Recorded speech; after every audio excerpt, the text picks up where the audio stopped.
Hello, my name is Neelima and today I'm going to be doing another one of the top 5 Wednesdays. It's not even Wednesday, it's literally a Thursday. Shh. Top 5 Wednesdays was created by Lainey from GOODREADS Lainey and is now being run by Sam from Thoughts on Dooms, and I'll be linking both of their amazing YouTube channels down the doobly-doo. This week's topic is characters that I would not want to trade places with. It was pretty hard for me because for some reason I do really like the lives of the characters from my favorite books. I mean, they go through shit, but I'd like to go through that shit. It's adventurous and fun most of the times.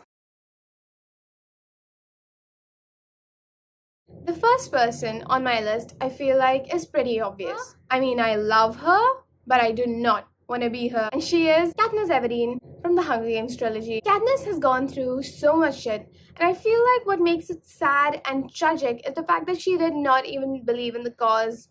I mean, not really. Her life has pretty much sucked from the very beginning. She grew up in District 12, her father died at a very young age, and she was forced to look after her family. She volunteered into the Hunger Games to protect her sister, but in the end, it became of no use because she died anyways. Hunger Games was a piece of shit. It forced her into a fake relationship. Not that I don't absolutely love Peter. And she eventually lost her best friend. She also went through a lot of PTSD, as seen in the Mockingjay. And no, I just do not want to be Katniss at all. The second person, I've talked about him a lot actually, Severus Snape from the Harry Potter series. Surprise, surprise. If you want to see a more detailed version of why I feel like he should be on this list, you can go watch my video defending him. I just feel like he has gone through so much shit and it ended up making him a terrible person. He was abused by his parents, he was abused in school, then he was emotionally abused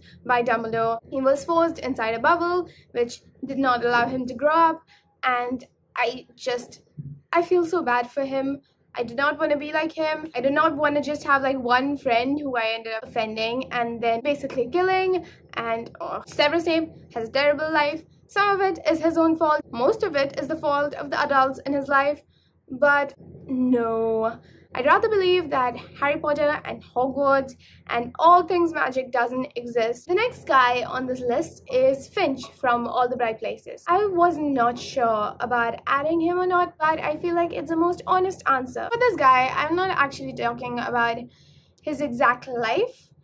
I'm talking about the person that he was. This one in particular has a lot to do with my own personal reasons. For a long time in my own life, I was like Finch. I was obsessed with death. I've had so many suicidal moments, not just because of stuff that was happening in my life or depression, but because I felt like there was such a beauty in death and there was no meaning to life. It became pretty major at the ages of like 14 or 15, but I think I pretty much had that feeling since I first found out. Over the course of the past 2 years, I have changed so much, and I never want to go back to that place.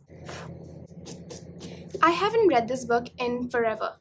Maybe I should. Now, I'm not the biggest fan of the Twilight books. It's not that I hate them or anything, I just never really got into them. I tried a lot, especially because of the amount of nostalgia that I have for the terrible cheesy movies. But what I do have a lot of love for is the short second life of Bree. This guy, like most people on this list, she didn't have a great life to start off with. I think she traded her life for her human life for a cheeseburger. Riley and Victoria kept her locked up in a basement all day long with a bunch of bloodthirsty vampires. She found a short period of fun and bliss with Diego as they uncovered all the lies. Diego was then killed, which...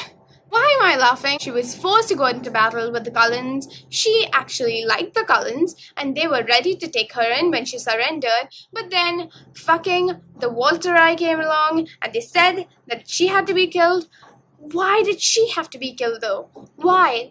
No, I like Bree. Now for the last one. I was torn between this person and a certain Mia, but then in the end I went with Susan Pevensey. C.S. Lewis wrote some amazing female characters. Susan Pevensey? Not one of them. I could talk about Susan for hours and how she was totally wronged. But let's talk about the fact that she turned her back on Narnia by doing exactly what Aslan told her to, which was extremely bad character development, and the way it was told so abruptly was just bad writing. Not the point. Girls should be allowed to have fun and party. And if they want to save the world, they should be allowed to save the world. But also, her entire fucking family died and she alone had to deal with it. Alone! What she was forced to go through was just cruel. And I know that I would not have been able to handle it.